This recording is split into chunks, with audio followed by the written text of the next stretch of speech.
Saudara, setelah sempat menghirup udara bebas pada 24 Juli 2024, Gregorius Ronald Tanur kini kembali mendekam di balik jeruji besi. Mahkamah Agung mengabulkan kasasi yang diajukan oleh Jaksa Penuntut Umum atas putusan bebas Ronald Tanur. Ronald Tanur secara sah dan meyakinkan melakukan penganiayaan yang menyebabkan kematian kekasihnya sehingga dijatuhi hukuman 5 tahun penjara. Namun perjalanan kasus yang menjadi sorotan publik ini penuh lika-liku, bahkan beraroma suap.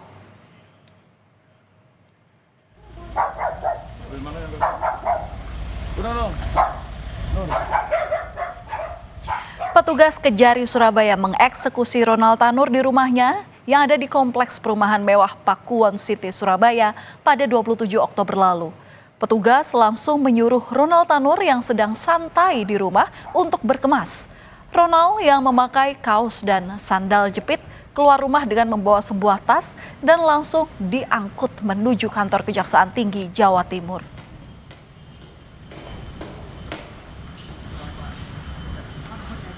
Sempat melepas rompi merah usai divonis bebas sebelumnya, Ronald Tanur kini kembali memakai rompinya lagi. Rompi merahnya kembali dipakai. Ronald Tanur keluar dari kantor Kejaksaan Tinggi dan langsung digiring ke mobil tahanan. Ronald tampak menunduk dan tidak mengucap satu kata pun saat ditanya oleh awak media.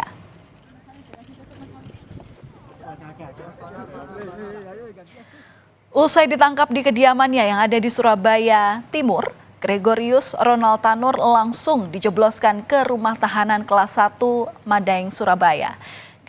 Kajati Jatim Mia Amiati menjelaskan Ronald Tanur ditangkap setelah Mahkamah Agung menjatuhkan vonis kasasi 5 tahun penjara atas kasus pembunuhan Dini Sera Afrianti. Vonis ini menggugurkan vonis bebas Ronald Tanur di tingkat pertama.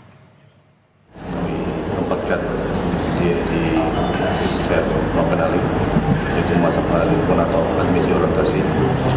Dia akan berada di situ sekitar 7 hari. Dalam pelaksanaannya, dia akan diperlakukan sama seperti pada warga binaan lainnya. Setelah menjalani masa penalih lingkungan, kami akan turunkan ke blok untuk menempatkan kamar. Jadi tidak.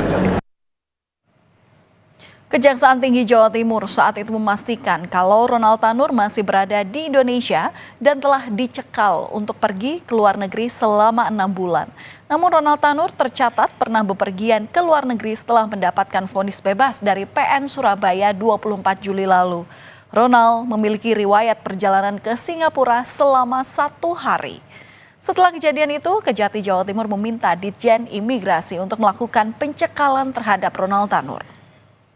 Menurut catatan dari Ditjen Imigrasi, pada saat setelah putus persidangan, yang bersangkutan pernah sempat ke luar negeri, cuma kembali. Dia tidak ada keinginan mereka ini, tapi mungkin dia punya kesibukan bisnis atau apapun dalam pertimbangan kita, tapi kan hak dia sebelum ada pencekalan. Maka untuk itu kami segera melakukan pencekalan. Alhamdulillah dengan diberi bantuan oleh Ditjen Imigrasi semua berjalan lancar, dicekal. Keluar negerinya kemana, Bu? Singapura, tapi hanya 1 hari kembali ke sini. Saudara, pria bernama lengkap Gregorius Ronald Tanur ini sempat menghirup udara bebas. Namun vonis bebas atas kasus tewasnya Dini Sera dianulir oleh Mahkamah Agung. MA menjatuhkan hukuman 5 tahun penjara terhadap Gregorius Ronald Tanur pada tingkat kasasi. Yang artinya putusan MA ini sekaligus membatalkan putusan bebas yang dijatuhkan Majelis Hakim Pengadilan Negeri Surabaya terhadap Ronald Tanur pada pengadilan tingkat pertama.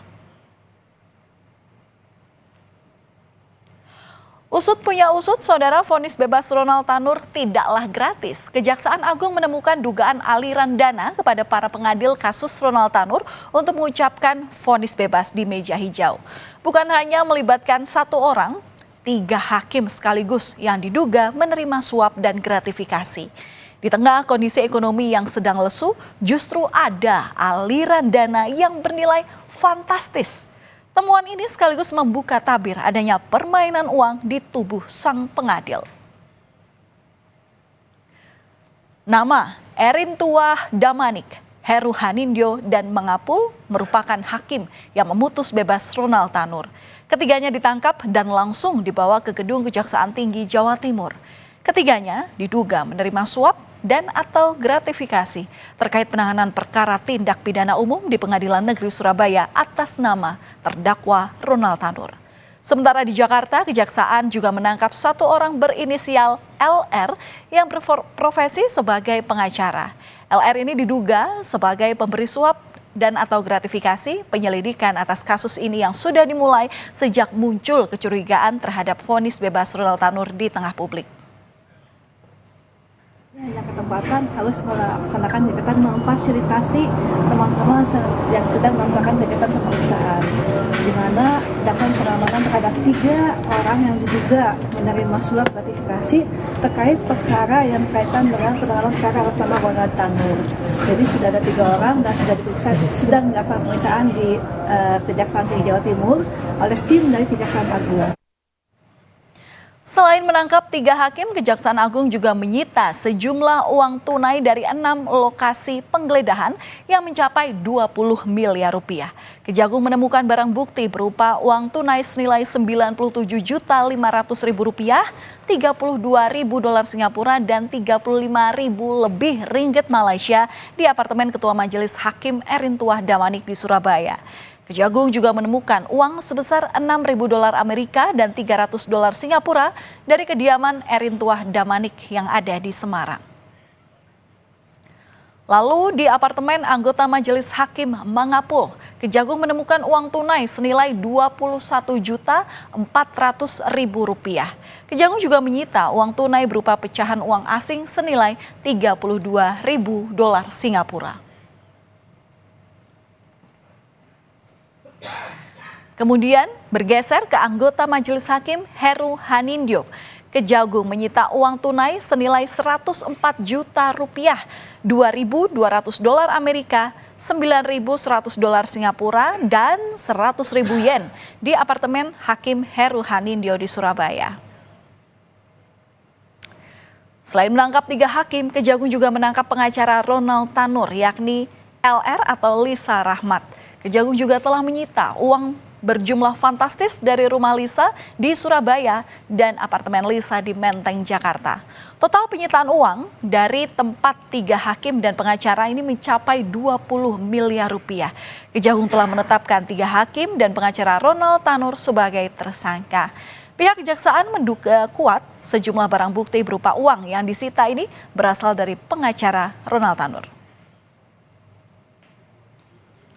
Setelah penangkapan 3 hakim dalam kasus Ronald Tanur, Mahkamah Agung telah memberhentikan sementara 3 hakim tersebut dari jabatannya.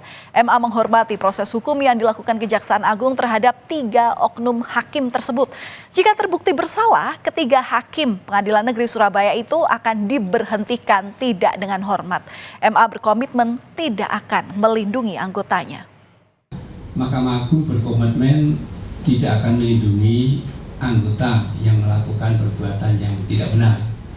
Dan yang kedua, ke depan tentu ya akan intensif, akan selalu rutin melakukan pembinaan kepada para hakim ya, agar tidak lagi terjadi hal yang terjadi harus kemudian ya.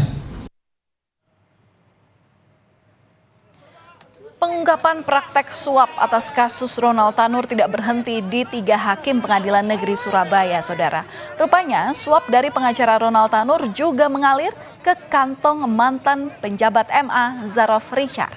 Mantan pejabat tinggi Mahkamah Agung Zarof ini ditetapkan sebagai tersangka usai menerima suap dari pengacara Ronald Tanur dalam penanganan kasus tingkat kasasi. Zarof diduga menerima uang suap sebesar 5 miliar rupiah dalam bentuk pecahan uang asing. Suap ini untuk tetap menyatakan kalau Ronald Tanur tak bersalah pada tingkat kasasi. Dan saudara, kita akan melihat inilah dia, tumpukan uang hasil gratifikasi yang dikumpulkan oleh Zarof Richard sejak 2012. Tak tanggung-tanggung, nilainya mencapai hampir 1 triliun rupiah dan emas sebesar 56 kilogram. Zarof sudah menjadi maklar kasus di MA sejak tahun 2012 dari pengurusan beberapa perkara. Dalam kasus Ronald Tanur, sang pengacara Ronald meminta Zarof untuk mengupayakan agar Hakim Agung di MA menyatakan bahwa kliennya tidak bersalah dalam putusan kasasi. Kapan ini diperoleh? Berdasarkan keterangan yang bersangkutan, ini dikumpulkan mulai tahun 2000, tadi yang saya dengar 2012 sampai 2022. Dari mana uang ini berasal? Menurut keterangan yang bersangkutan, bahwa ini diperoleh dari pengurusan perkara. Maklar kasus tak putus-putus, kasus penganiayaan yang berujung pembunuhan oleh Ronald Tanur membuka Pandora besarnya suap di tubuh puncak dari peradilan, yakni Mahkamah Agung. MA sebagai peradilan tertinggi masih dipengaruhi oleh maklar-maklar kasus. Di manakah ada keadilan di Indonesia jika puncak dari lembaga peradilan itu sendiri ada gurita suap di dalamnya?